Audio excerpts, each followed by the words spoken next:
হ্যাঁ, good morning everyone. কেমন আছো তোমরা সকলে? আশা করি ভালো আছো, সুস্থ আছো। আমিও ভালো আছি। বাজে এখন 9:45 আর রবিবার মানেই তো দেরি। তো ওই জন্যই দেখো বিছানা বালিশ কিছুই গোছানো হয়নি, বিছানাপত্র। আর সকাল সকাল একটু চা খেলাম, মাম্মামকেও ছাতু খাওয়ালাম।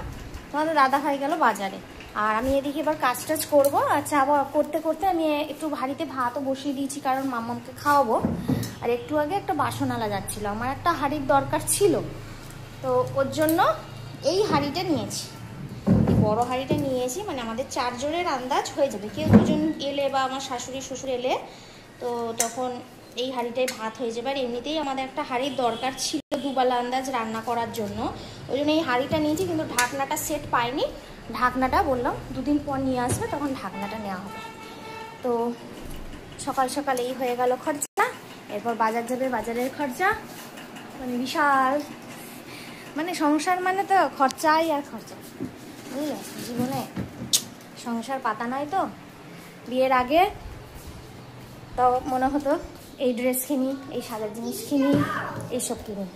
হ্যাঁ, আর এখন মনে হয় কোথাও গেলে কোথায় কাপ কিনি, কোথায় কৌটোপাতি কিনি, কোথায় হাঁড়ি বাসন কিনি, এইসব।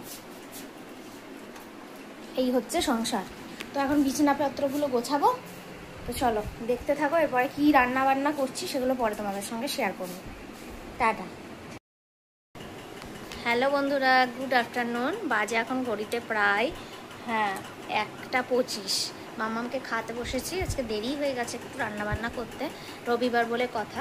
তো করা হয়েছে আজকে পালং শাক না, ভুল বললাম, কলমি শাক, বেগুন ভাজা আর মাটন। এই দেখো মামামকে শাক দিয়ে খাওয়ানো হয়ে গেছে, বেগুন ভাজা। আর এই যে মানার জন্য, মামামের জন্য মাটনটা ধুয়ে নিয়েছি, ও তো ঝাল খেতে পারে না। এই দিয়ে হচ্ছে খাওয়া, ওকে খাওয়াচ্ছি। তারপর ও খাওয়া হয়ে গেলে আমরা খাবো। আর বিছানাপত্র দেখো খেলছিল, আর কি করেছে অবস্থা। পুরা বাজে এখন 8:38। সারাদিনে সেভাবে তো কথা বলতেই পারিনি, কাজকর্ম সেভাবে দেখাতে পারিনি। সকাল থেকে রবিবার মানেই ব্যস্ত, তার মধ্যে আজকে আরও ব্যস্ত ছিলাম। অনেক বেলায় রান্না হয়েছে, রান্নার মেনু তোমাদেরকে দেখিয়েছি। ঘুম থেকে উঠেছি প্রায় 6টার পর চাটা খেয়ে ঘর দুয়ার সেই সকালবেলা স্নান করে কাজকর্ম করে উঠেছি। দিয়ে তো সারাদিন একটা ঘরে বাচ্চা থাকলে যা হয়, ওই ঘর এদিক ওদিক করে বেড কভার অনেকদিন ধরে নোংরা হয়েছিল। সপ্তাহে অন্তত 1-2 দিন তো চেঞ্জ করতেই হয়। তাই এই সপ্তাহে চেঞ্জ করিনি বলে ভাবলাম সন্ধ্যাবেলাতে সব কাজগুলো ধরবো। তা ওই জন্যই দুপুরে বাসনও পর্যন্ত আজকে রেখে দিয়েছিলাম, মাজিনি, অন্যদিন মেজেনি।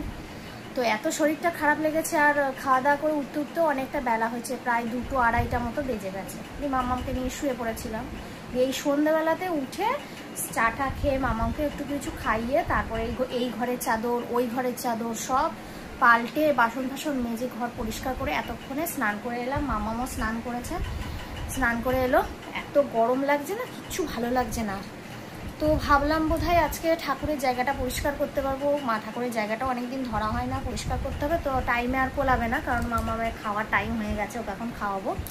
কালকে ঠাকুরের জায়গাটা পরিষ্কার করব।